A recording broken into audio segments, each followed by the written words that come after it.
সময় আর প্রিয় মানুষ যখন একসঙ্গে আঘাত করে, তখন মানুষ বাহির থেকে নয়, ভিতর থেকে মারা যায়। জীবনের আসল শিক্ষা হলো কোথায় থাকতে হবে সেটা জানা, আর কোথা থেকে নিজেকে সরিয়ে নিতে হবে সেটা বোঝা।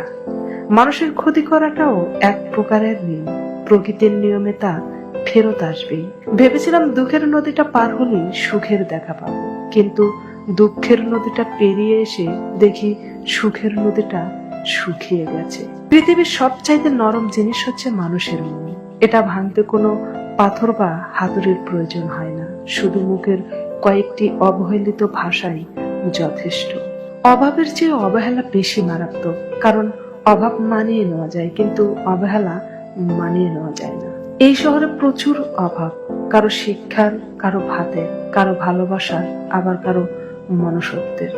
দিনের শুরুতে মনে হয় জীবনে টাকার প্রয়োজন বেশি, আর দিন শেষে মনে হয় জীবনে শান্তির প্রয়োজন বেশি। কি আজব, তাই না? চোখ পুকুর নয়, তবুও পানিতে ভরে যায়। মন কাঁচ নয়, তবুও ভেঙে যায়। আর মানুষ আবহাওয়া নয়, তাও বদলে যায়। আয়না যদি মানুষের চেহারা না দেখিয়ে মনকে দেখতো, তাহলে মানুষ চেহারা সুন্দর না করে মন সুন্দর করতে ব্যস্ত থাকতো।